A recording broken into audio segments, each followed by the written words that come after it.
9, and I think we should start because we are going to listen to a very exciting lecture from the students. My name is Annemie Colenius. I'm the head of the Department for Medical Record, the Electronic Medical Record here in the County Council of Uppsala. And we have since 3 years ago, we have a cooperation with the Uppsala University concerning the electronic medical record and the development of it. And they have in their turn a cooperation with Gannon and Rose Holman from the United States. I do not know what's going to happen. Nobody here knows except the students. Well, we don't know either. So that's why I'm going to give you the floor, and we are all looking very much forward to your lecture. Yeah, good luck.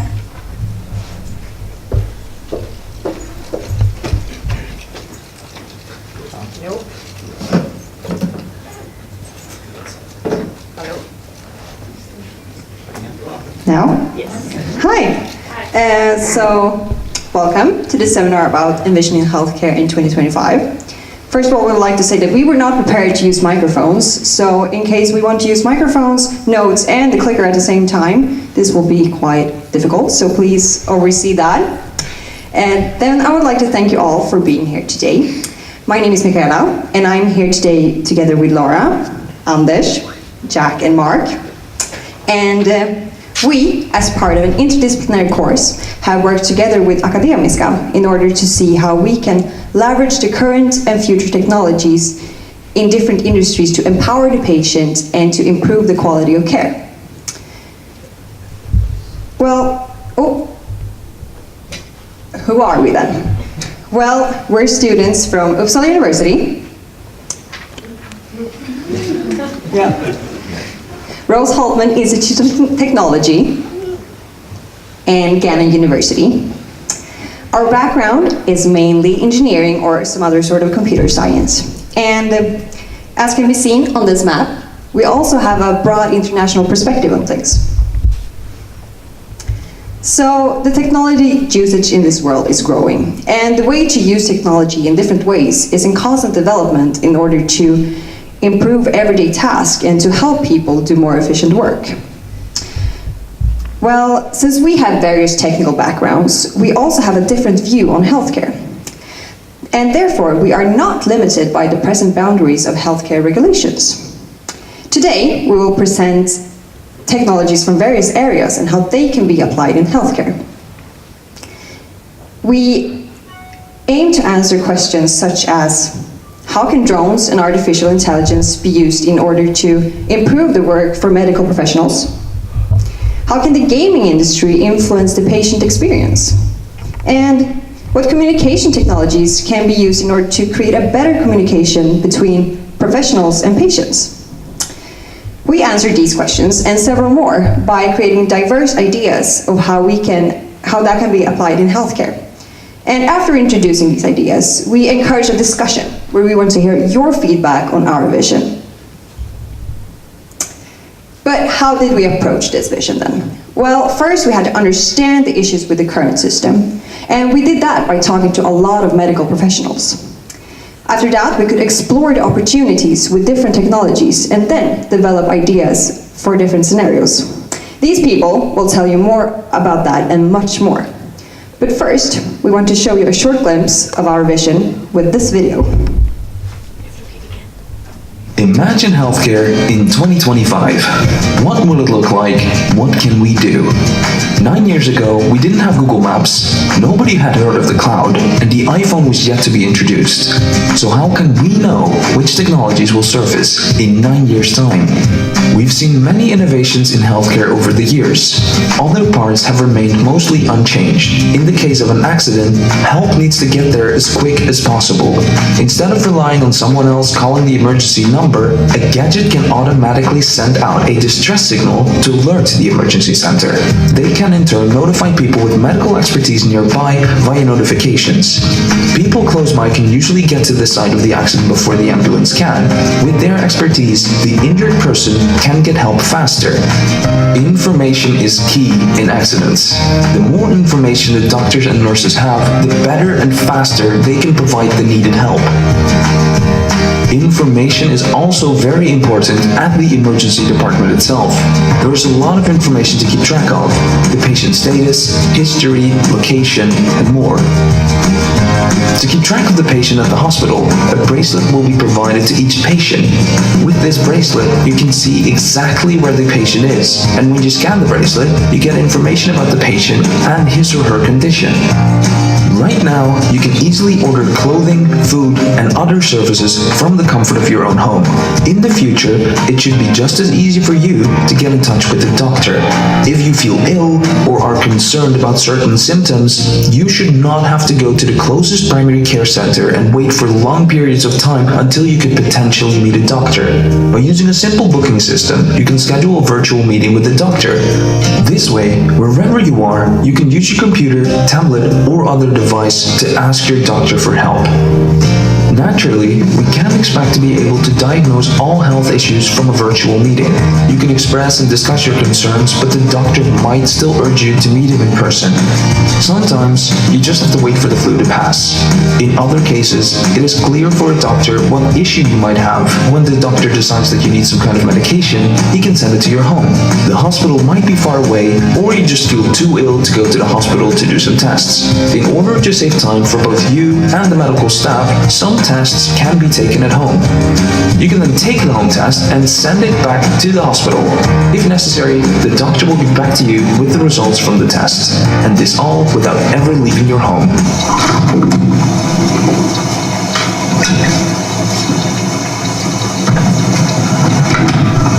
Talking about homes, it is not difficult to imagine a future where the house you live in becomes an active part of your health.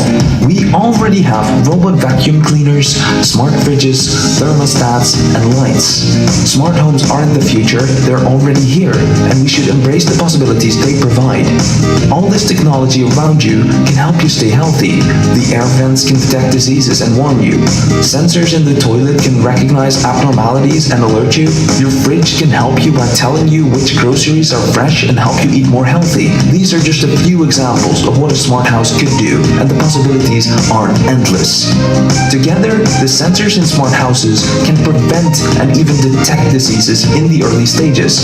This can save both time and sometimes lives. Gadgets and devices in and on your body can prevent diseases and help you track anything concerning your health. You might be thinking about wearables right now, but let's go beyond that. There are sensors out there which can be placed inside the body to, for example, alert you if there's a problem with your vitals. It could let you know what your heart rate is or warn you if you're in the early stages of diabetes. Artificial intelligence has the chance to be a large part of healthcare in the future. It can keep up with all the latest research. It can learn not only from its own experience, but also from other AIs in the country or even worldwide. It is impossible for a doctor to understand every single drug and every drug's interaction with every other drug. But give an AI data on all drugs which have been made, and suddenly you have a system which could automatically check the drugs you prescribe. These are just a few possibilities which are easily reachable in the next 9 years. So how can we know what the future looks like? We can't. However, if we keep looking around us and continue to incorporate new innovations in the healthcare industry, together, we can shape the future. And in order to shape the future, we need to start shaping today. So we have done this project with the main focus on 3 different scenarios. We have a long-term one that requires an operation and is very severe, and that is cancer. And there are a bunch of different types of cancer, and since you are the medical experts and we are supposed to be some form of technological experts, we have chosen to be quite general on this. We have the chronic disease with an impact on the patient's life, which we have chosen to be diabetes. And then we have a sudden disease with an unexpected injury with a need for rehabilitation, which is head trauma after an accident. We have chosen these 3 different aspects because they are very different in both how they come up and also the requirements on the life after the disease.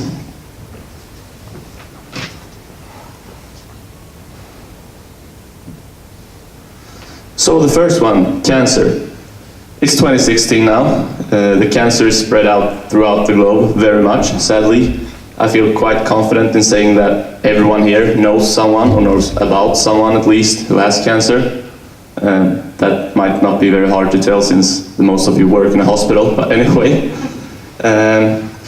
There are still a lot of things that can improve for the patient's well-being when having cancer and being at home. So, how does it look having cancer today?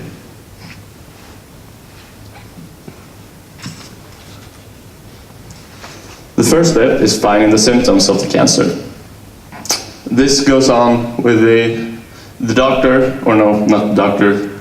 The patient might feel some weird stuff at home, maybe having a bad cough, excessive bleeding, and feel sick and go to the hospital or the general care, and they discover that, yeah, this might be cancer, or it could be so that you're on a routine checkup, you might have had cancer before, you might go to a mammography and find out that you have cancer.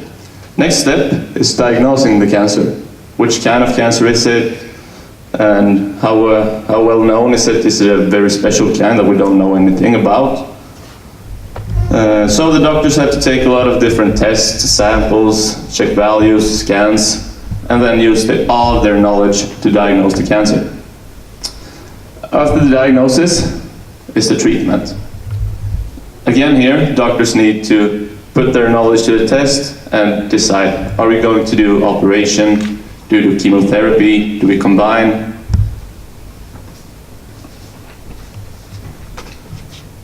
There are some issues today with, obviously, with having cancer, but there can be a lot of long waiting times sometimes. This may be due to a lot of stuff, but believe it or not, doctors are quite busy people. There also might be a lot of different people taking care of the same patient. This causes stress to the patient and makes them feel uncomfortable, and also leads to taking more time since you have to schedule all the doctors together. One major thing is the internet being so big that it is today, makes it so you can just Google your symptoms or even Google the diagnosis that you get from your doctor and find out a lot of things that aren't true necessarily. So this causes a lot of unnecessary bad feelings for the patient, and this is something that we feel need to be fixed.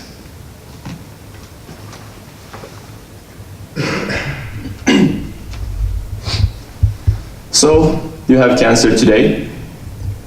What's going to happen? You don't know much about cancer, and the thing today is that in order to find out more, you have to actively be curious. You have to actively ask questions to the doctor, like, what are you going to do with me? Why do I need to do this? Why do I need to cut out this tumor? And that makes the patients scared and confused. Patients today want to feel in control of everything. And that's something that really needs to be improved for the future, for the well-being of the patient.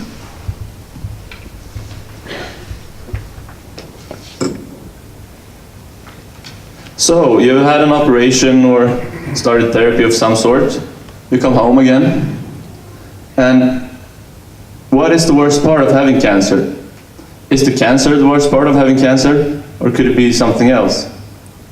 A lot of patients get depressed when having cancer, and that might not be because they know that they are very sick, but you can't live life like you used to. You might not be able to attend football practice twice a week like you used to because of exhaustion and loss of stamina. You might not be able to play with your grandkids the same way that you want to do. And this can get into the mind of people.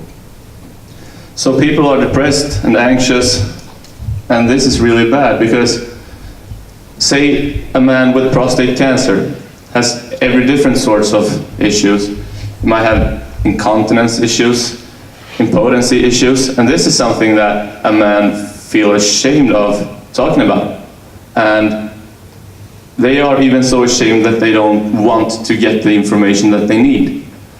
They don't want to get mails in their mailbox saying good information about their disease because they feel ashamed that their neighbors are going to see this and their loved ones, which is really bad. So they're worried about all different kinds of side effects, and this also needs to change. So what can we do when finding out about cancer?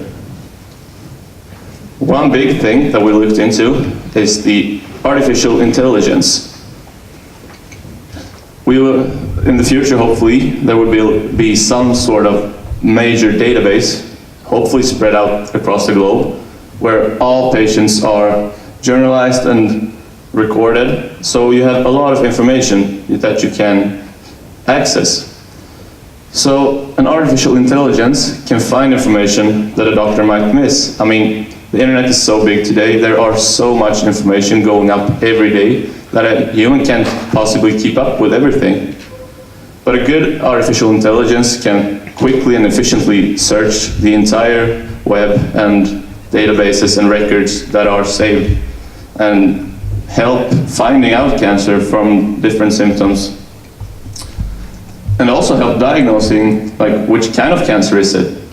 The doctor might think, yeah, this looks like melanoma or anything really, but then again, they're just human. And artificial intelligence could scan all the different matches and see, and yes, with this possibility, it is this type of cancer. And then again, deciding treatment. Doctor might think, yeah, you should typically operate on this kind of cancer, but then when you scan through the database with the artificial intelligence, it actually says that, you know, using chemotherapy on this kind actually extended the life of the patient by an average of 2 years. So that's a good thing to do when finding out about cancer. So now you have cancer, and you want to feel more in control in the surgery room. So a doctor presents you with some kind of a 3D model that can spin around and show you everything. And like, say this brain tumor, oh, those are lungs. As I was saying, these lungs might have a tumor in them, and the doctor can show the patient, like, okay, here is your tumor, I'm gonna do like this, rotate things around, and then cut it out, and the patient will feel a lot more in control, knowing what will happen. It could also be some sort of animation of your veins, your cell regeneration. Just showing the patient what is happening makes them feel a lot more calm. This could be used even before the surgery, but also after. Like a patient waking up from anesthetics and saying, yeah, this is what we did to you. We cut out the tumor, now it's gone, etc., etc. Because we know that 3D modeling is already being used in like preparing for operations. So why not share it with the patient to make them feel more calm?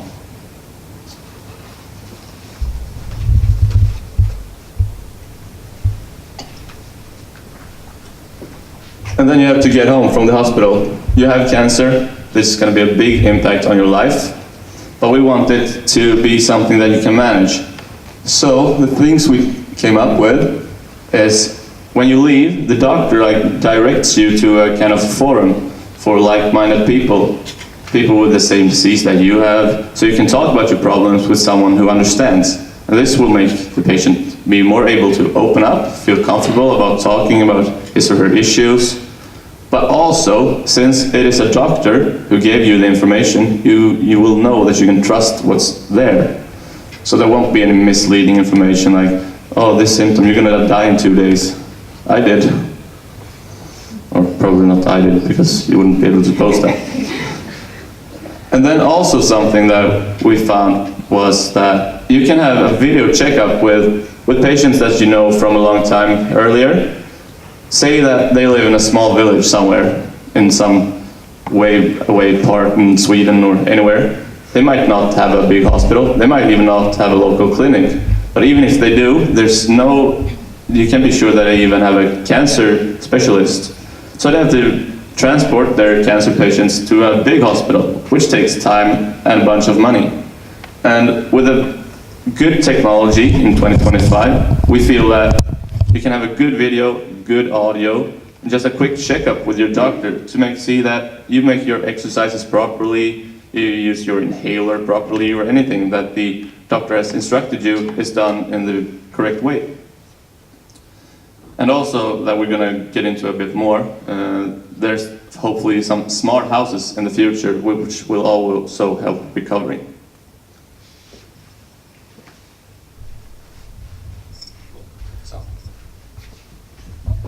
Hi. So now we're going to take a look at a long-term chronic illness, such as diabetes. And so what does diabetes look like today? Well, currently diabetes has been growing rapidly over the past 30 years, and it represents a major health crisis in the future. However, a large part of that is because prevention, which could easily prevent a large number of the diabetes cases, is largely absent from the healthcare industry. And a lack of prevention allows diabetes to grow over a long period of time, and it doesn't step in, and healthcare professionals don't step in until the diabetes shows itself in an emergency situation. And prevention, largely absent, could take care of a lot of this. So what does a hospital visit look like today when dealing with diabetes? And today it largely deals with an accurate diagnosis of the specific type of diabetes that you have. In emergency room situations, patients are often unaware that they've been developing diabetes, or in the case of type 1, during childhood, parents are usually unaware that their child has diabetes. And so the main focus currently is to distinguish between type 1 and type 2 diabetes, so that in the future, when we're dealing with the management and treatment of diabetes, we can accurately give them a good picture of how to deal with their illness. And so a large issue today also with diabetes is that post-care or post-diagnosis care requires frequent interactions between patients and nurse or healthcare professionals such as nurses, doctors, and dietitians. And the prescribed treatment can take a lot of effort on both parts to accurately deal with and manage diabetes. Customized nutrition plans and personal training and lifestyle adjustments are often required to actually to lead a normal life with diabetes. And again, you have the source of misleading information because patients, because they're solely dependent on their healthcare professionals to accurately diagnose and deal with it and manage diabetes, they go to the internet for information just to reassure themselves, and they can often get misleading information. And so today, prevention presents a huge opportunity to reduce the number of cases, the absolute number of cases of diabetes. The hospital care requires extensive testing and equipment to accurately diagnose diabetes. And long-term treatment and care is time and resource intensive and represents a large burden on the healthcare system for something that is largely able to prevent in most cases. So what can we do in the future to leverage technology to basically reduce these issues currently with diabetes and a long-term chronic illness? So our findings show that artificial intelligence represents a huge opportunity to deal with many of the different aspects of diabetes care, management, and diagnosis. We can use data collection methods and leverage the large scale of artificial intelligence to actually look at precursors to the disease, look at individuals who are living these unhealthy lifestyles in some cases, and we can see that there are warning signs, oftentimes many years in advance, and that simple lifestyle changes can help mitigate the potential to develop diabetes. We can also look at communication through artificial intelligence, using these automated sources that can reassure individuals who have diabetes that they're getting the correct care. We can save time on the part of healthcare professionals when treating diabetes, because oftentimes artificial intelligence can use its resources to give the care required, the constant maintenance of that care to the individuals. And lifestyle improvements can be generated from artificial intelligence, and it can look at the data that's being collected through devices such as smart homes that monitor many aspects of individuals' lives, and we can use that to suggest lifestyle changes and then actively monitor that those individuals are going through with them and that they are getting the most out of the advice that we're giving them. So smart homes represent an umbrella of different devices that can collect data and feed it to artificial intelligence, and to make sure that the diagnosis and the communication and the treatment is actively working, and that we can give them the best care possible, and also empower healthcare professionals to give the best advice to these individuals. How can we empower artificial intelligence can be used to empower the healthcare professional to essentially improve the care on both ends, just by providing them with more information.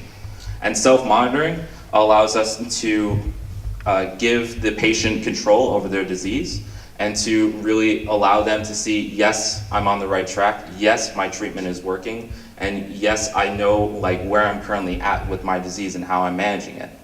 And we can use we can use augmented reality and virtual reality to educate these individuals, to show them what's happening with their bodies, how can they basically take the information that we're giving them and use it to the best ability. And we can use gamified augmented reality and virtual reality to do this. So a possible treatment flow looks like this. We have an individual who's been living an unhealthy lifestyle or is developing diabetes. And now through in combination with smart homes and artificial intelligence, we can then recommend them that they have exercise routines, dietary changes, and lifestyle changes to basically mitigate them developing diabetes, or to give them a better way of treating and managing their diabetes. And so prevention looks like DNA testing for individuals to actually see, based off of their genes and then another set of factors, whether they are more at risk than other individuals for developing diabetes. And this can take place in conjunction with testing for, are they more susceptible for cancer as well, or other types of diseases. We can use passive health monitoring, either through wearables or smart home technologies, to gather this information and to gather this data so that we can feed it to both healthcare professionals, but also artificial intelligence, so that we can make these decisions and we can accurately get a good picture of this patient's illness. And early information can mostly mitigate a lot of the circumstances that lead to pre-diabetes or to actually developing diabetes. And so we can use artificial intelligence in forms of, such as like a hologram, to make these lifestyle changes or to suggest them, and give patients a good way of interacting with their own information about their healthcare treatment, but also give them someone that they can talk to without having to go directly to a healthcare professional, which takes time and money. The healthcare professionals will have access to all this data that's been collected over a long period of time, so we can give them a better, more accurate picture of how this individual what has caused this individual to become more susceptible to diabetes, and how are they living their lives, so that we can give them better information to either treat the diabetes or to prevent it in the first place. We can take a data-driven approach to healthcare, and this allows us to basically leverage the scale at which we practice healthcare now, and we can use data and use it and gain insights that we wouldn't normally see just by talking directly to a patient.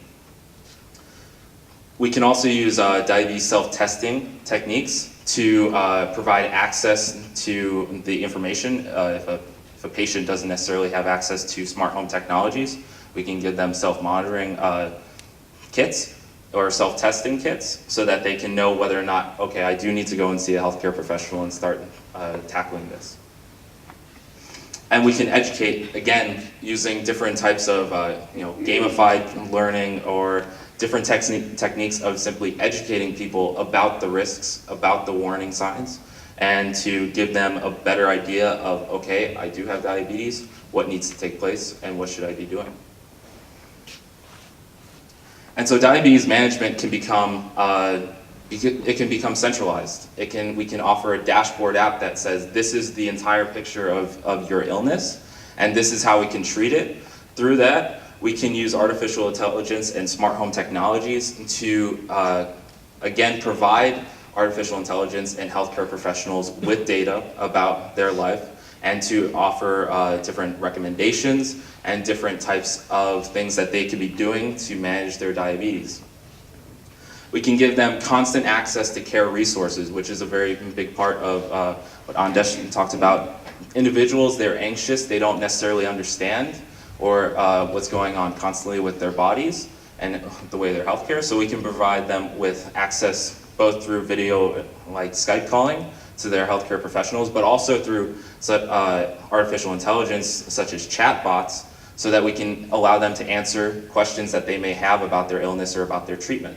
It really empowers the individual to take full control over their disease and their management of this long-term chronic illness.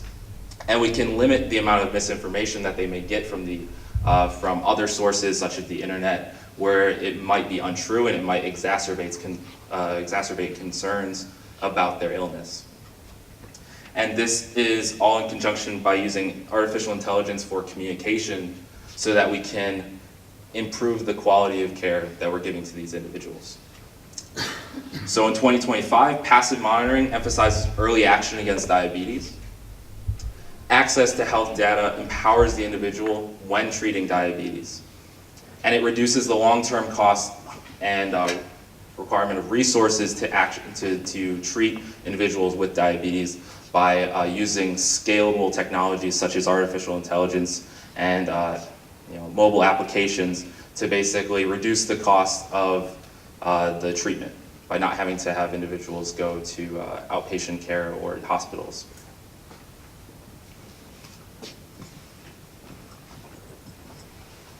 Okay, so our third and final scenario that we used was head trauma.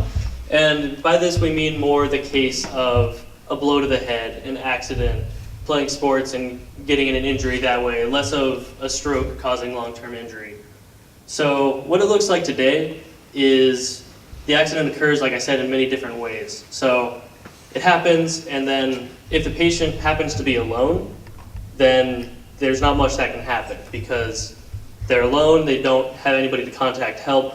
If you're, say, going for a hike by yourself, then if you fall, if you get injured, if you have head trauma, you're in serious danger.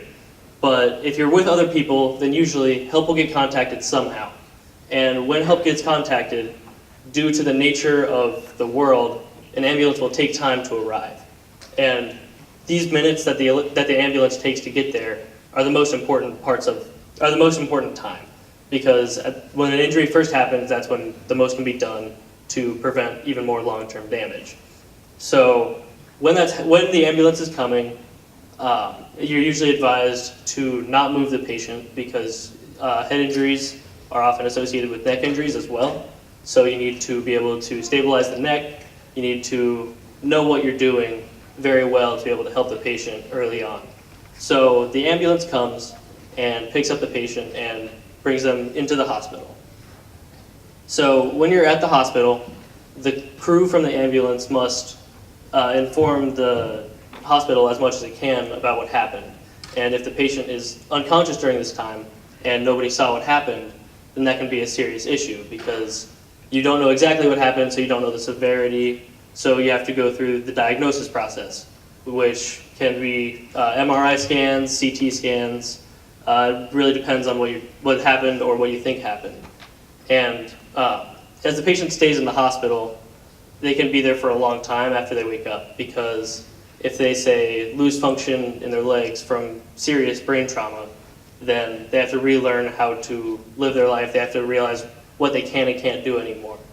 And in the case where the patient is unconscious for an extended period of time, a big issue that we learned about in interviews was actually losing the patient inside the hospital because somebody could move the patient and not alert others, and then they wouldn't know where the patient is anymore. They'd have to call around and waste time trying to find the patient.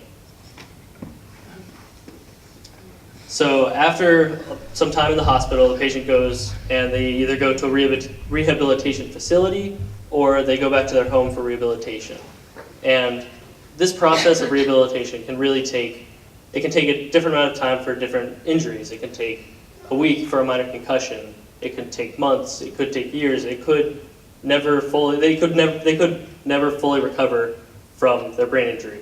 And so this process, it can be very frustrating to the patient because they could not see themselves actively getting better. They could feel like they're stagnant, and that can really affect mental health of the patient.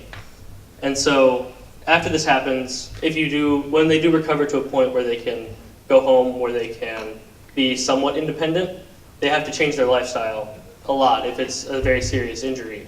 Say, like I said before, if they lose function in their legs, they have to learn where they can go, where they can't go. They have to learn how to live with a wheelchair if that's the case. Communication can be hindered because language can be impaired after a brain injury. So you have to relearn how to communicate. You have to learn what you need to write down if you have short-term memory issues afterwards. So there's a lot that can go wrong, and the patient really has to adjust their entire life around that. And a lot of what happens is the patient has to rely on friends and family. And this can really be an issue because if the patient, say, lost ties with their family, then they don't have a very large support network, and they have to be a burden to their family. But in the future, these things could change. So a look at some of the technologies that we thought about using to improve this system would be having a wearable, such as a bracelet that everybody would wear that could detect falls. We could have drones that we dispatch to scenes where there are injuries. You could, in the same bracelet that I mentioned before, have information about the patient, say blood type, allergies, things like that. You could have vital trackers that are wireless, so it's easier to move the patient. You could, and then for the rehabilitation, like we mentioned before, time and time again, we could have smart houses that assist the patient in day-to-day life, and automated transportation will also help regain some independence.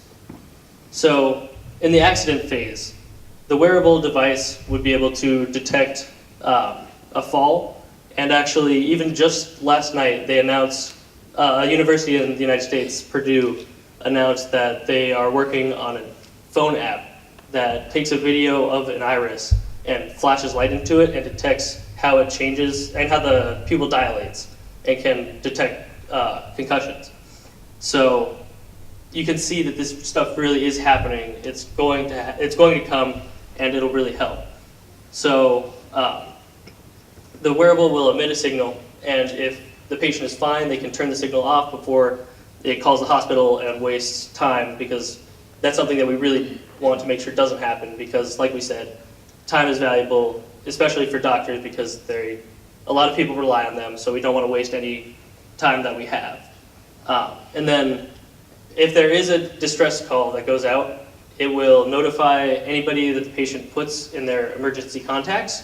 So it could notify a family that they've fallen, that they're going to go to the hospital, so the family or friends can go support this person, so they can give information to the doctors about what they like, what issues they've had that maybe are not recorded yet. And then a drone would also be dispatched from this emergency signal.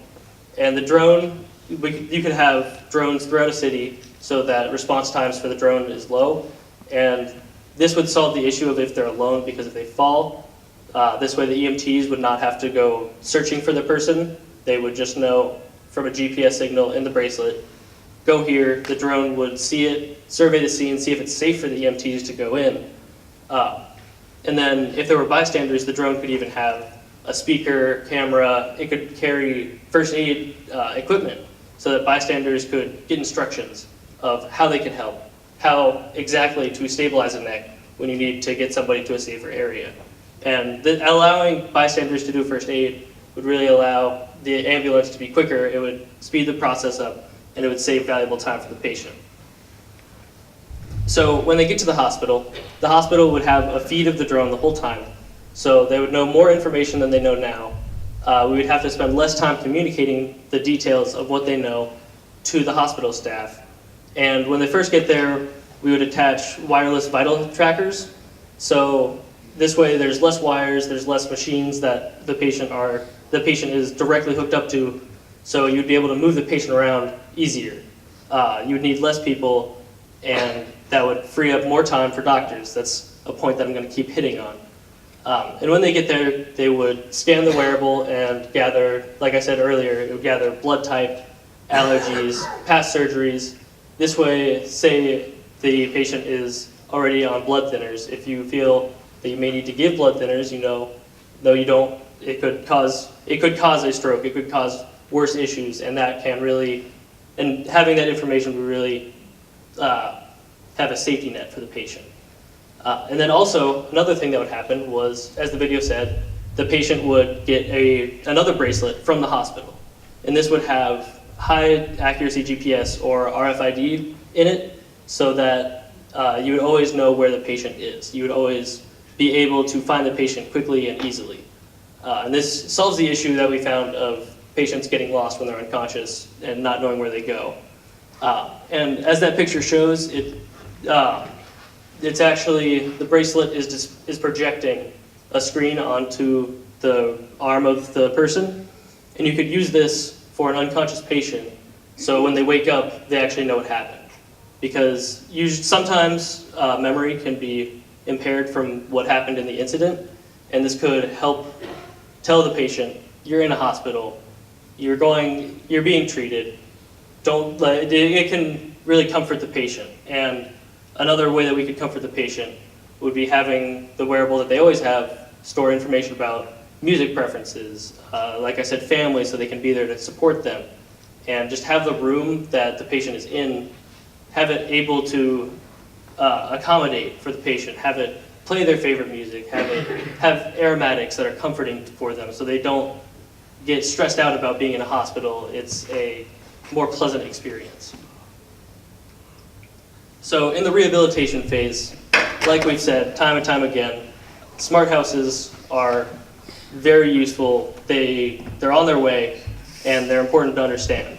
So an example of what a smart house could do to help somebody that had a brain injury, in this case, is, say, a smart fridge.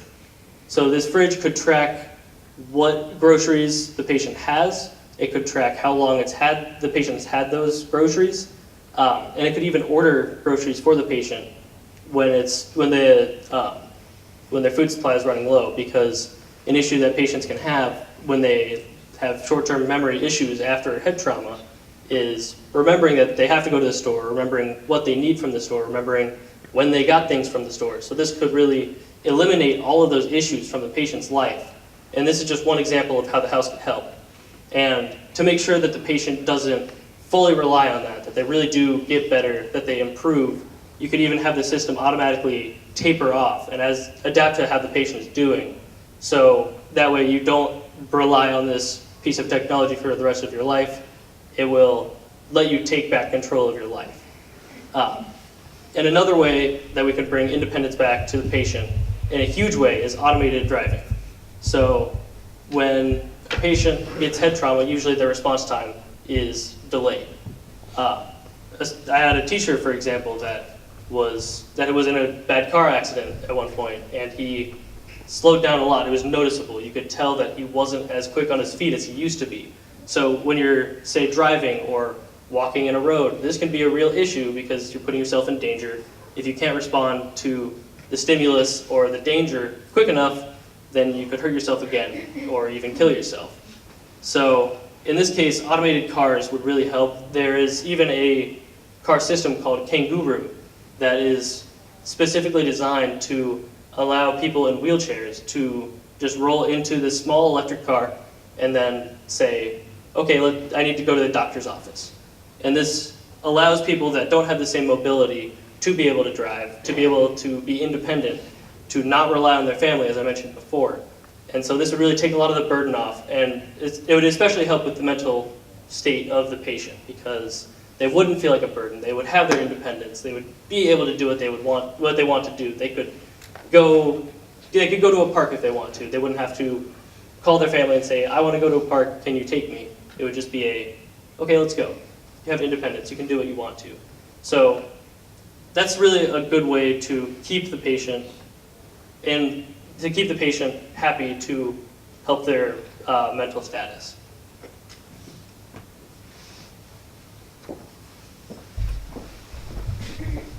Okay, so what did we actually achieve?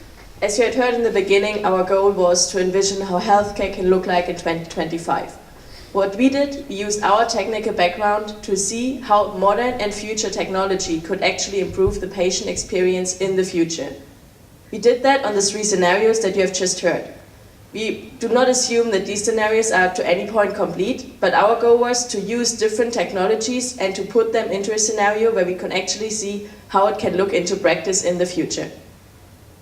We do not only have this presentation, we also have a very nice report with much more updated information about that. So if there's more questions about that, that's also a nice place to look. But how did we get to the point? So next, you will hear about how we researched and what our methods were. So the process.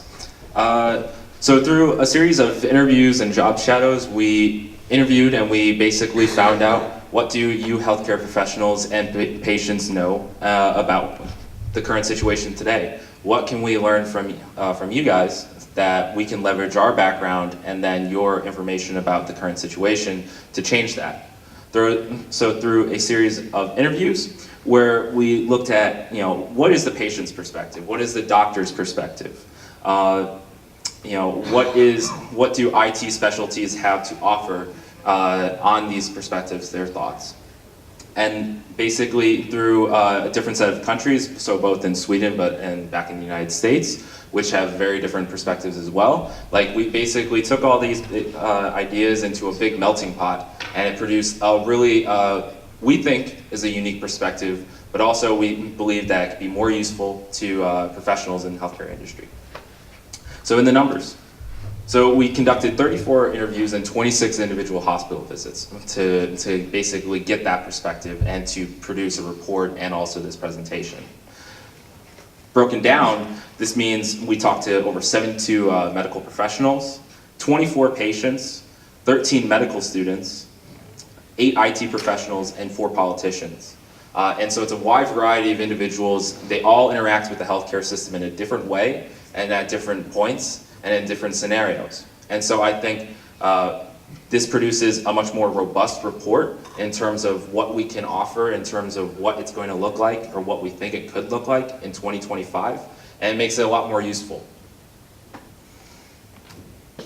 So we used in-person and telecommunications, so Skype video calls, to conduct these interviews and job shadowing. And we used open-ended questions to really get a sense of not confining ourselves to just the question itself. We wanted to actually get where the individuals that we were interviewing and shadowing, what they wanted to tell us. Because that's really what we wanted to do. We wanted to see what do they want us to know that they think is most important. It's incredibly important for us because we were coming in with fresh eyes. We had no experience in this area. And so we wanted to really get an idea of just what do you think, or what do these people think would be useful? And so to better develop a vision, we actually held 4 different vision seminars in both Uppsala and Gannon. And this is where we brought together medical professionals and students and patients to really develop a cohesive vision for what 2025 is actually going to look like. What is it that we want it to look like, and how can we bring about that through different technologies? And these vision seminars basically allowed us to produce a report that we feel has a more cohesive vision about what we want it to look like then. And so we backed up this vision with both research and literary resources. We did literature reviews, we looked at all the things that are currently published and what is happening out there in the field, both in the healthcare field, but especially in other industries that we are involved in. What is the software industry currently doing? What is the games industry currently doing that we can use to leverage in terms of education for healthcare? And so we went out and we got this information, and so we brought it back in the report, and we also brought it back in this presentation. So now for the conclusion.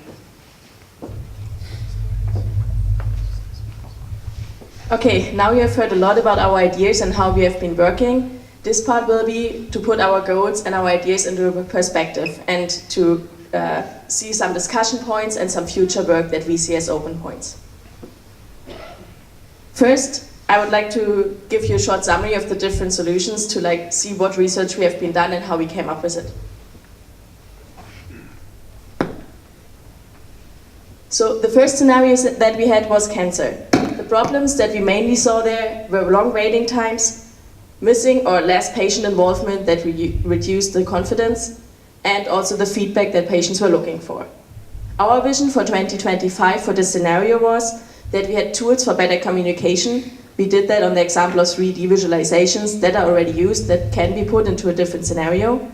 We also looked for more community involvement, so how could you increase the involvement of families, friends, and your social community around you? And we used artificial intelligence for diagnosis in the cancer scenario.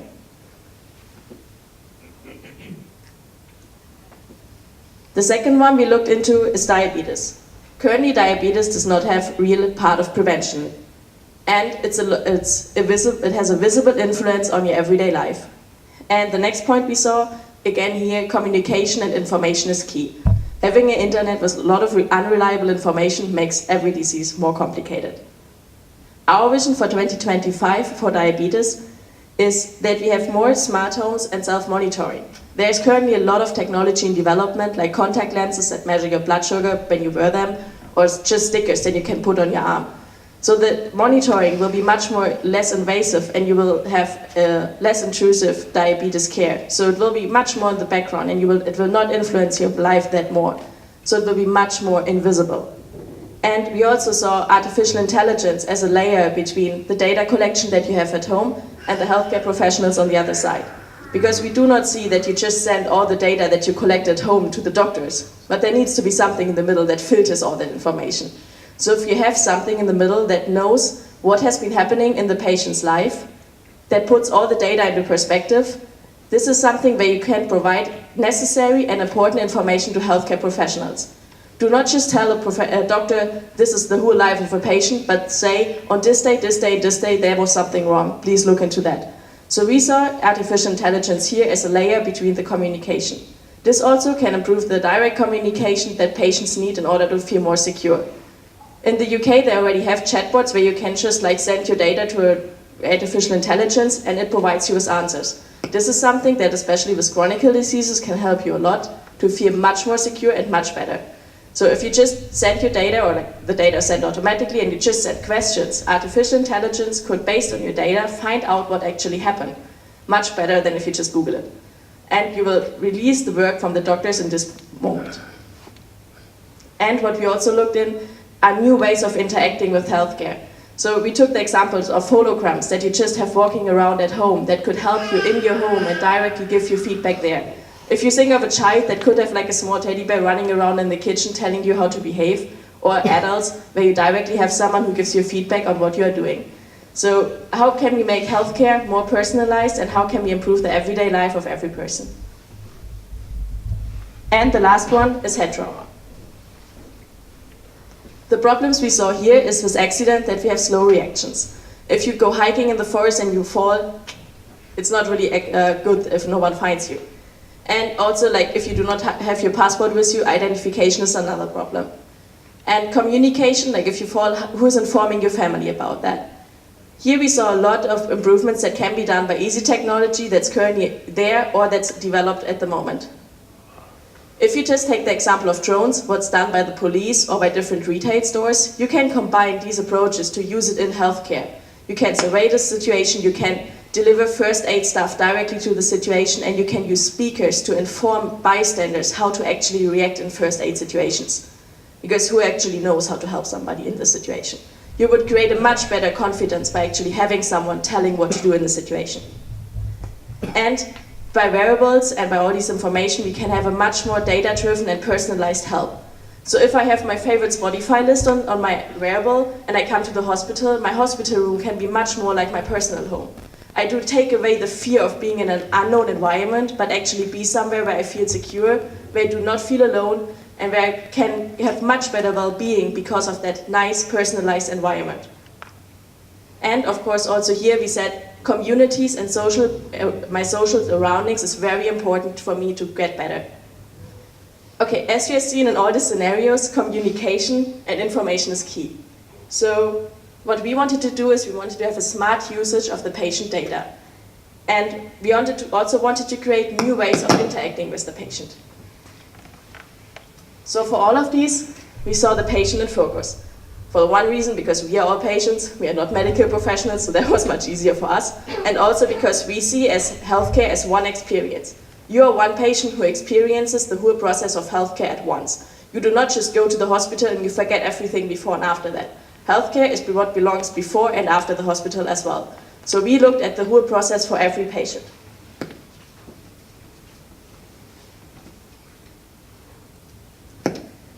But what actually is the role of the patient in 2025? So, as you have heard a lot about patient-generated data, that's what we see as the future for patients as well.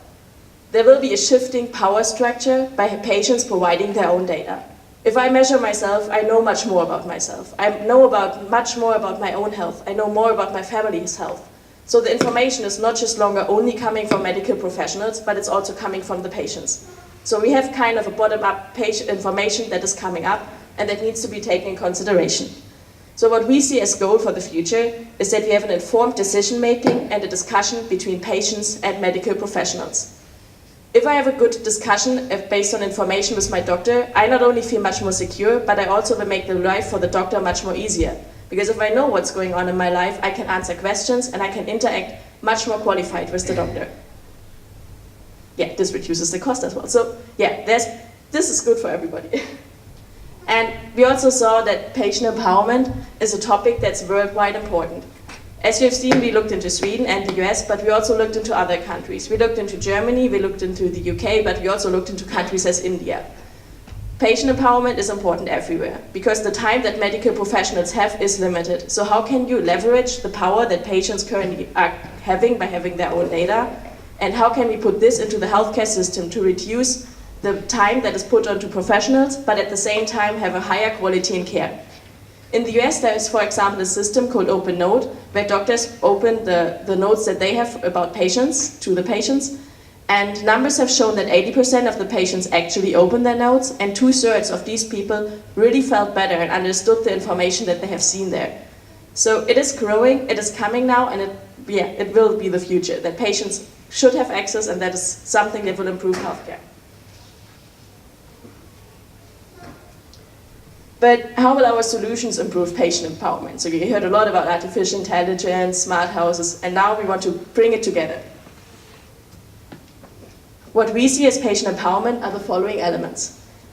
Education, so you need some kind of medical knowledge. Of course you will not study medicine, but you need some kind of understanding what does it actually mean to have diabetes? What does it mean if I have cancer?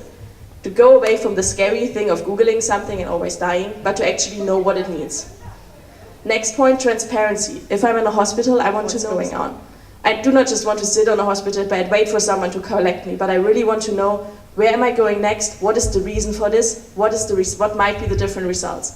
I also want to know different options. If I only get to present it by one option, how can I decide? How can I ever feel that I made the right decision together with my doctor if I only know one thing?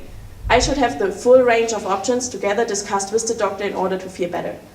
This also goes in the engagement. Me as a patient, I want to be part of my own health and I want to have the responsibility to be able to do my own decisions. Same goes with confidence. Healthcare is a lot about trust. I need to trust my doctor to make the right decision. I need to trust me to make the right decision. How is that be possible? And self-awareness. How much do I know about my own body? How much do I know about my own health? With all the self-monitoring, how much do I know and how can I put this into action in healthcare? And finally, the efficiency, not only for healthcare professionals to work better, but also for us patients to have better and faster access to health. This is not only an exchange of information, this is also an exchange of responsibilities. So me as a patient, I'm much more responsible for my own health. I'm not just giving everything to the doctor, but it's also about sharing responsibility with the patient.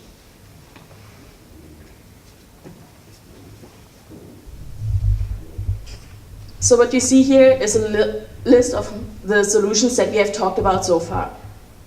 You heard a lot about artificial intelligence. This plays a role in nearly every part of patient empowerment. It gives you education, it gives you control, but it also increases the efficiency and every part else. Virtual reality is one example that we see as education. If your kid has diabetes or epilepsy or something else, you might want to know how to actually behave in emergency situations without getting into that emergency situation. Virtual reality games could be something where you actually experience these things before they happen and you can learn how to react. Smart houses and self-monitoring is one step of how you can better know what's going on in your life. This not only improves your self-confidence and awareness, but also gives more information when you go to the doctor visit and where you can tell, this day these things happen and I want to know why. Drones are something where we see a lot of confidence. If someone collapses next to me, I would have no idea what to do. But if someone is flying in telling me, I'm the doctor from the next hospital, please do this, this and this, I'm seeing what's happening, and if there's an EpiPen or something attached to the drone that I can use, this gives me much more confidence in first aid, but also gives me much more confidence if I go hiking somewhere in the mountains alone and suddenly something happens, that I know someone will come to help me. Same point for wearables that will increase the self-awareness and the efficiency, I know much more about myself. Yeah, and we talked about the holograms that will help you at home in the place where you live to make better decisions, to learn, and to improve your lifestyle. We know it's not always easy to make lifestyle changes and how do you tell someone to stop smoking? How do you tell someone that the food they eat is not right? But if you actually go to the place and if you know much more about the person, you can use smart homes that generate data about, okay, you're someone who's liking soccer, so maybe you should do something in that direction. So you can do much more by data-driven approaches, you can much more have better influence on people, and you can use different kind of interactions as holograms, augmented reality or virtual reality to really improve and to really make life changes in people's life. But that's not everything that we looked into. We have a really long list of solutions that we looked up. We explored much more ideas and much more technologies. We have looked into how it can improve security, how it can improve life at hospitals, and how it can be applied from different areas that are currently using these technologies in healthcare. As we only use 3 scenarios to package down our ideas, these ideas are not part of the scenarios, but they are part of the report. So if you are interested in any of these topics, there's much more information about the technology and how we see it can be applied in healthcare. So there's much more information coming.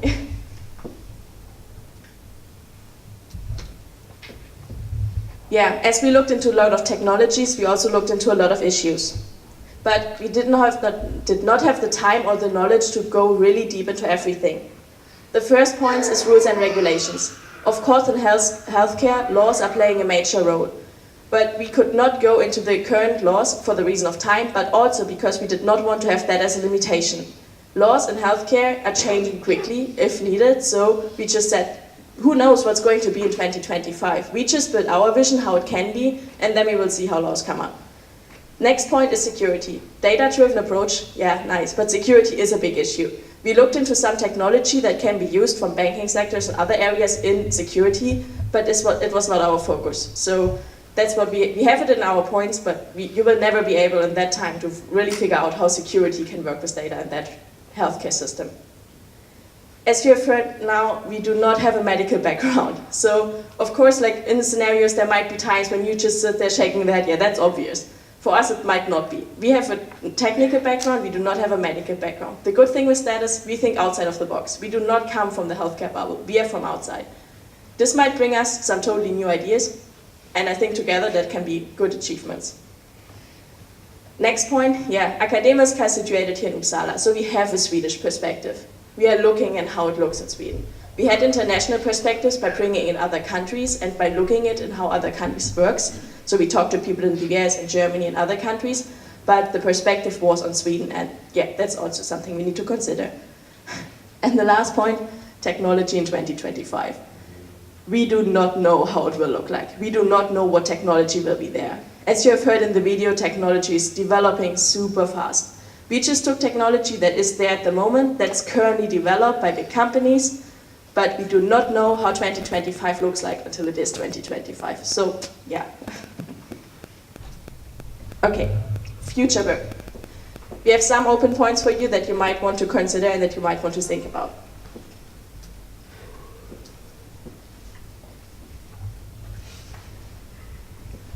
First, further research. There's a lot of improvements in biotechnology that we did not take into consideration that might be interesting for that field. Another point is, we talked a lot about data-driven approach.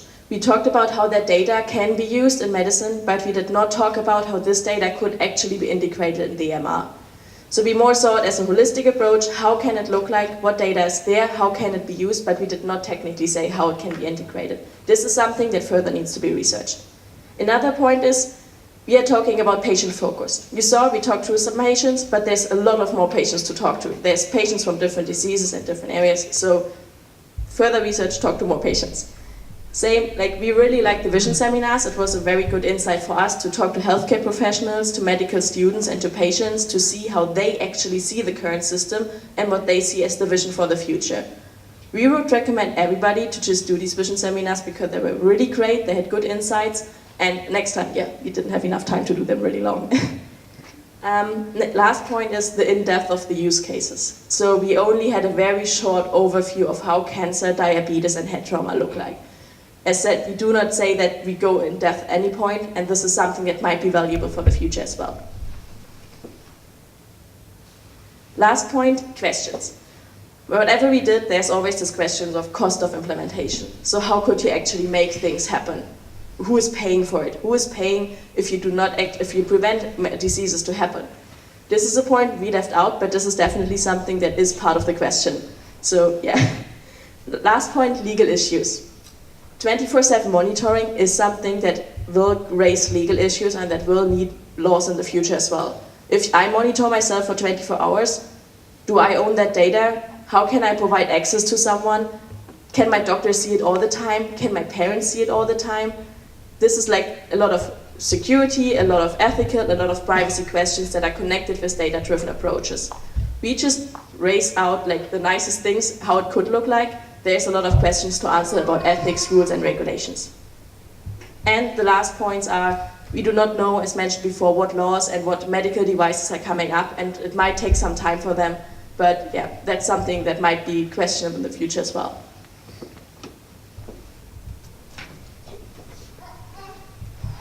So yes, there you've heard our revisions. And before we will move on to the next segment, we will have a short break with some fika to wake up a bit more.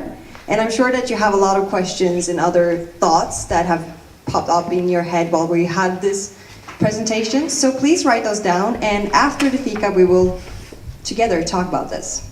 Okay, so Gustav, where is the fika? There. He's pointing there, so we're going there. 20 minutes, we said. So be back. 10. It's a lot of... Yeah, I think. Well, first of all, very good presentation. We really liked it. Some of us who have discussed it before and so on. You talked a little bit about the patient, a lot about patient and empowerment and so on. And what do you think, what kind of advices would you give us if we have to decide in which direction we should develop our medical record? How do you want it to be? Do you want it to be that you as a patient own it, or do you still want the medical staff to own it? Someone from the patient empowerment people? Should I take it? Yeah, Laura, you're on the list. Okay, yeah, we looked into different ways of how patient empowerment is done in different countries, and we had... No? Okay, that was about the microphone. And we saw, for example, where you have kind of like China, where you have a book that you own on your own and that you take to the doctor, so you own all your records. But yeah, I think the important point is that it's a collaboration. So it's not about really like I own that thing, or it's like I need to know that I can access it. I need to know that the doctor can access it in some points. And it's mainly about, it's not only about seeing what's in there, but understanding about what's in there. So if I just own it without any explanation or anything, that would not help too much. But we also discussed that it's very important that it's in context, so that when I have a certain disease or a certain pain at the moment, that I get information based on this. Or when I'm currently like traveling and I have something special, that I get the information that I need at that point in time. We talked a lot about this international exchange as well, so if I go abroad, how can I take my journal with me? How can I make sure that when I go somewhere, that everybody knows that I have the specific allergies? So that was some part of patient empowerment that we saw, especially with the journal, that I can take it with me if I need it. US or Germany that we could just implement here in Sweden? In special patient empowerment or like Yeah. anything? Whatever. Someone from the US wants to give an someone example. from the US. So with the EMR system, I'm sorry, who asked the question? Sorry. Yeah. Okay. So my particular general care office in Cincinnati, Ohio, actually allows us to look at our records via an online where you sign in and you can look at all of them. And they actually have something called Health Bridge there that connects all the networks and all the hospitals that are in the city. And so whenever you go to one location or one ward, all your information is already there. You don't have to fill anything out like that. So that's a really good example of what the future of the EMR system could look like, because it's very easy. When I heard about that, it was a problem basically everywhere else. I was confused because I didn't know that. So Cincinnati is a very good city for the database part of the EMR system. Does that answer your question? Yes. Do you have any video links also, doctor-patient at home that you can use at the hospital? Any video chats? Yeah, video chats or also. I think that, so they have, you can call your doctor, but at this point we don't have any dedicated video parts up because usually the timing ends up that they're not working and that they're at home. So at least in my experience, if anybody. Yeah, so I can go into that. There is a system that's just kind of been like brought up, and it's called American Well. And so specifically what it does is it allows you to connect with a doctor who is online, so to speak, and you get to connect, communicate. And if you need to see a doctor physically, they'll schedule for you. So that's how it works. And you have that system in Sweden for the diabetes where you start having video calls. So yeah, that made our research pretty difficult because you already have video calls and chatting in place for the diabetes department. So yeah, we were kind of surprised about that as well. A hospital-only technology in that there are only rare cases of this being implemented, and that it should be, since it's so useful and it's for patients, that we want it to be implemented on a much larger scale. And I can offer a very different view of another hospital area in Chicago where I'm from. The hospital system there is almost non-existent in my life.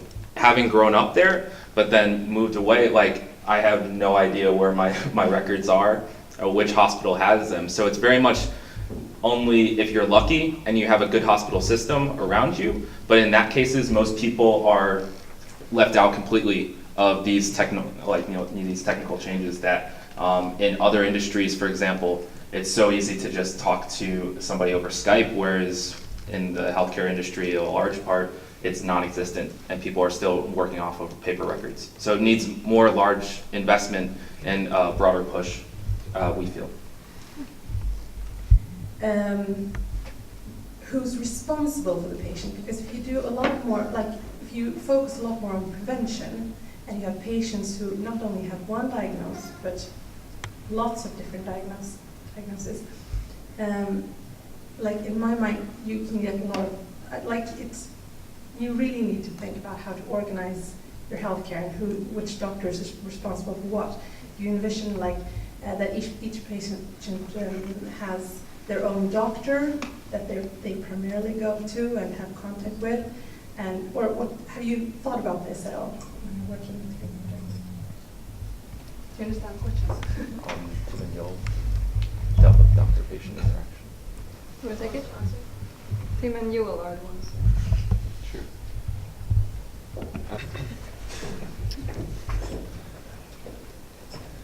So, if I understand correctly, you are asking a little bit more about the multiple diagnosis and how to coordinate. I don't think we paid too much attention to that problem per se, but I don't think it should be. So I think that the way I envision it is that if you do have multiple diagnoses, one doctor could be in charge of one diagnosis. You can get a good relationship with that doctor, and still, if you have another diagnosis, like that's a big part of your life and your your everyday life. It's a big enough deal for you to make the effort to build a relationship with another doctor for another diagnosis. But again, we haven't paid too much attention to that, so it's something to look into for the future, I think. Yeah. We have sort of like your personal doctor in the sense, but since humans want to connect with other humans, it would be good to have some sort of doctor that was your own doctor. But then the artificial intelligence could be the one who takes care of your different diagnoses and tell what doctor you should talk about what problems.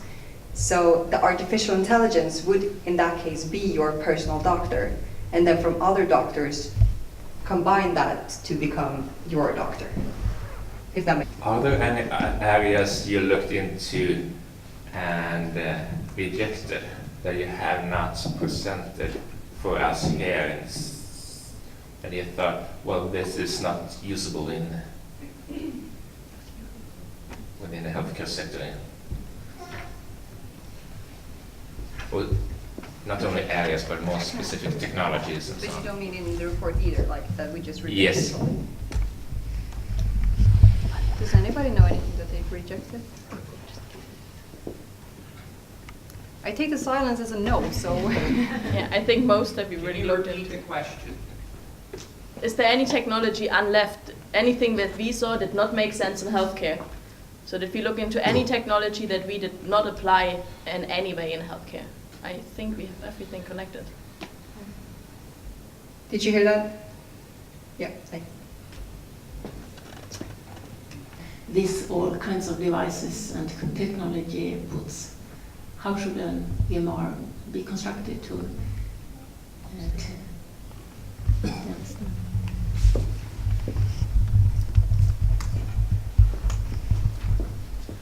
Anyone? Which groups? We have a list that says who's responsible to answer for each question, so that's why it might take a few minutes. We had a lot of just problems like how do we integrate different things, like the questions that you had in the beginning as well. How do we integrate the different systems that we have? And how can different technologies play a role in connecting it? Because we saw only like, okay, more data coming in. How we saw it mainly was that you do not just pump in data, but that it's connected in a way that you only see the important information. We talked a lot about in context, so that you only see the stuff at the moment when you need it, so that like having everything at once is not that important. But I do not think we have any. Okay. Yeah, so one possible discussion that I've had is currently in the area of web development, there is this the proliferation of things called microservices, where you have these small modules that are responsible for very small, like very specific things, and they have contracts with other modules. So one way of actually dealing with the problem is that because it's very difficult to actually, just sitting there thinking like, where to start? Like, how do you, it's such a massive amount of just big systems. So the way to start is just to break off specific services and then being able to have contracts in between these services and specifically sharing, okay, if I'm the, heart rate monitoring service, I send out only this information. I send you the beats per minute. And it's basically you start using these individual blocks that are more easy to switch out due to these contracts. And that's one possible way of taking, it's very popular in web development currently called Node.js that takes this microservice application. And it's a lot of the reason, one very useful part of it is that it has very good relevance in artificial intelligence because previously and currently we're using applications or little apps on mobile devices to do specific functions, Whereas if we take those functions and we turn them into services, then they can be called upon from multiple different areas, and it doesn't matter who calls them, just they do one specific thing and that's all they know how to do. And you start building if you take a Lego approach to it, you start building these individual blocks and you have a very good service. And that's one possible way of tackling how do we deal with just the insane amount of data that we're talking about. And that's one way to actually combat the problem. Yeah, Anthony. To data collection and storage. So speaking of the massive amount of data that are coming from the wearables, from the medical records, we're looking into, my potential solution is either you have the medical storage on the hospital campus, like built right here in the basement, something like that, so people can access data. The benefits of this would be it's more secure, you have control of this data. The other approach would be to use a cloud-based system where all the data is in data centers. This will allow everything to be more processed because of scalability of the cloud. The main issue of this is that now the data is somewhere else. So you have to look into these two different approaches. If you want something local within the hospital, or if you want something to be in the cloud. They both have their advantages, and it depends on which you would prefer, either convenience of access and scalability versus a more secure and more controlled environment. Thank you. Thank you. This one. Oh, thank you. I also know that you were hospitalizing a lot and you were looking into how the professionals were tapping in the computers. And that was not really your approach now. But could you just mention something about it? Yes, our main finding about that was really speech recognition. And that's when the computer hears what a medical professional says and then write that onto the computer. We did not bring it up here because there's a lot of discussion about how that would work, since when we speak, we say stuff like and slang words and stuff like that. So that would be difficult for a speech recognition to answer. And so that's one thing that we thought about when coming to that they have to write stuff a lot and to use the computer with speech recognition to do that instead. Did you want to add anything? Yeah, the conversational AI. Yeah, and so also that plays into artificial intelligence. What we're seeing now is that it's very difficult the way we interact with computers, we want it to basically, with chatbots, it's conversational. You're just talking to the computer and it remembers things and it's able to, if I have talked to an artificial intelligence bot yesterday and I said, I really love cat videos, they're my favorite thing. And then the next day I'm having difficulty, say I have a chronic illness and I'm saying, hey, I'm actually feeling really down right now. Then it remembers, it's able to suggest something, maybe it brings me a cat video because it knows that it cheers me up. And so it's the combination of having that conversational aspect to it, and that's how we interact, how we naturally interact with other people. And so if we bring that to an operations theater, it's a conversation where, oh, can you please pass me, or can you bring up the, this specific type of data on the screen, and it's talking to it, essentially. We also looked into how we can, for example, in the operation room use video to better record, and we also had examples like what else can be done. But yeah, we only looked at what are the current breakpoints, so just typing down things or using different part of the body to add information, because sometimes you have 3 people standing around and 3 people taking notes, and then you have the paper running next to the computer as well. So that was one thing that we observed, that there's different ways of interaction needed, and we see especially this chatbot way a good thing to, if you can just have natural language that processes this information, that would be something very easy that does not take away the natural feeling of, okay, now I did something and now I need to write it down, but to directly do it in the action. Do you have anything to add from the operations? We also looked into this wireless sensor that you can use in the operating room for measuring vital signs. So this will automatically be added to the EMR system without having you to enter them manually. Yeah, I think we had that in several cases, like how can you directly measure the data in point where it is created and not just have someone measuring it and then typing it down, but having the direct input into the system. That was one thing we saw. Probably very easy to do. Yeah. There's more information in the report about this. had some question. You talk a lot about artificial intelligence, and the problem we are struggling with in Sweden very much now is the problem with the semantic interoperability. It's difficult. Because we're stuck on that question, that an apple should be an apple even if we're changing systems. But when you talk about artificial intelligence, it seems like that is no problem. Are we old-fashioned and think that we should have standards, or can you solve it by a technical way? Glenn, Brian, do you? Thank you for a very interesting and inspiring presentation from you today. My question is, have you identified which one is the biggest challenge to achieve the vision? Good question. All right. In my opinion, the largest problem in general in healthcare is that people in healthcare are too comfortable with the way things are. There are many innovations every day which could improve everything, but they're not used. So the main challenge is actually looking and using what's there.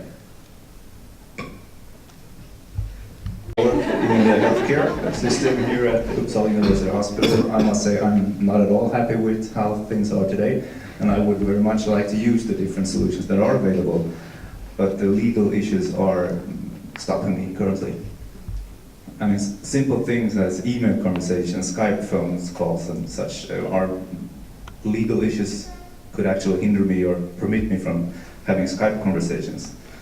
Because how do I make it trackable that if I give some insane advice to my patient, it should be trackable that I am responsible for an insane device or advice. So I'm not happy with current affairs, but I would very much like to use the different technologies. I think one problem we there also saw is that there is mess, and just talking to one department, hearing about a solution that another department was looking for answers for was like, are you not talking with each other? It's like there's so much stuff going on, but it's very difficult, I guess, to coordinate, because it is a lot of innovation here, it's a lot of innovation there. Every department has some stuff coming up. There's a new planning tool for this, there's a new planning tool for this on the other side, feeding only the needs from this department versus feeding the needs for only this department. And I think that's one of the problems, because when we talked to the innovation department about the diabetes dialogue application, it was like, yeah, they're using like a kind of video call and chat call, and that seems to work. So it's like, I guess making it common in everything is a very difficult thing. And to continue that with the different systems, because that's also a big problem that we saw today, which also will continue to be a problem, because for the ones who are investing in these different EMR systems and so on, they just focus on one part. So that's why you have so many scattered EMR systems and things that needs to be connected to each other. So that's what I think is the biggest problem, that you have so much, and that it's not, you don't remove those things you already have to put on one thing that connects everything. So if we don't change that and to just use one hole for everything, then this will continue to be a problem, because we can't implement these things without having every system use the same thing. The patient is really in focus, and one of the main issues that we have is actually getting the patient to use our technology. For example, those wearable tracking devices we talked about in the head trauma issue, how do we get patients to actually want to wear these things, and how do we get patients to actually want their information to be tracked every day in a smart home and things like that? And that's an issue even today already. For example, things with like Fitbits, those are purely voluntary responses, so that's a huge issue in realizing the vision as well. It's very patient-centered, our vision, but how do we get the patient to want to do those things? You take advantage of scale. You take advantage of what used to be every doctor practicing on their own in a hospital and using their own individual knowledge to guide their treatment and care of individuals. What we now have is access to data sets that include millions and billions of nodes and information points. And we can use different types of statistical analysis and analysis based off of how you actually educate the AI to glean things that we can't look at or that we can't know of just by looking at 10 people, for example, or the information from one hospital. So when we were talking about diabetes, for example, we can use the information from hundreds of thousands and millions of patients who we have extensive data leading up to their being diagnosed with diabetes, and then we can look at different data points within that point, or to basically say, oh, we now know that individuals living in this town, in this area, develop diabetes more because they don't have access to a fitness center, for example, or they're in a lower income area, so we look at these things. And the biggest thing that AI has the potential to do is to empower individuals to use information that is beyond their reach currently, that they wouldn't know about just by themselves. And so the legal issue a lot of the times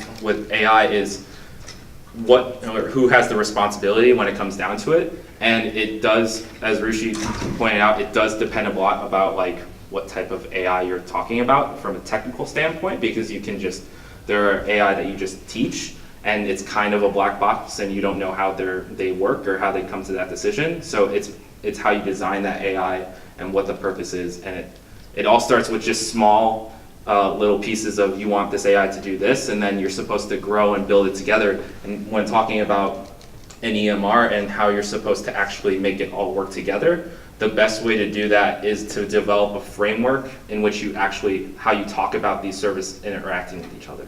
Not just say, hey, we need a service in this department or this ward of a hospital that does this specific thing. You need to discuss at a more macro view of these are the ways that these services are going to interact with each other, and develop, like we said with microservices, a contract in which this contract is not going to change, and that's how you're going to get them to continue to work together in the future. I'm going to go back to the semantic interoperability, because in my mind still, you could go way further and achieve much better results if you, especially in the healthcare setting, have this interoperability and use the same terminology.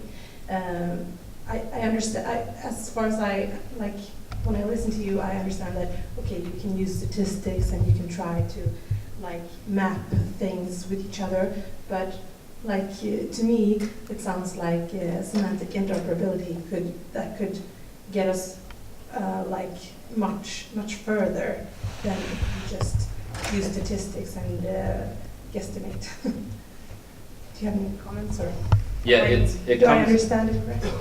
That's the goal, I guess. When we talk about using statistics, those are just tools that the artificial intelligence uses to come to those conclusions. So we have the goal of a computer from the outside just understanding what you're talking about, and then when we talk about statistics and the analysis that it performs itself, those are all behind the scenes, and that's how it basically comes to a conclusion itself. So the goal is semantic interoperability, and those are the ways that an AI would achieve it.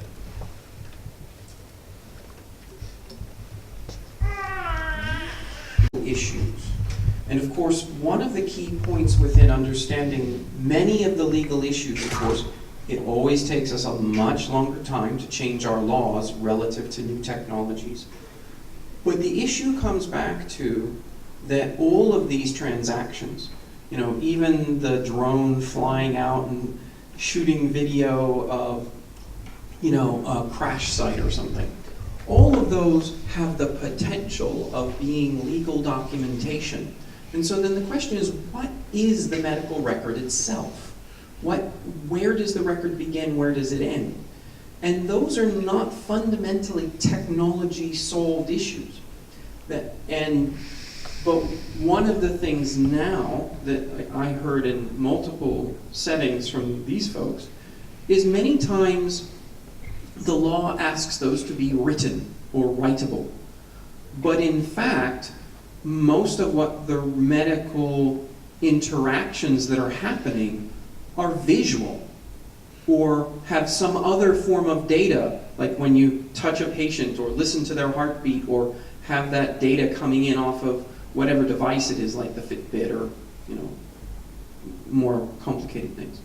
So then the question comes is, how do you, and this is my question for my students, how do we take all these various forms of data and yet work with and translate them back for legal needs, right? Which can include anything from going to court to privacy to, right? And so that ownership problem becomes real.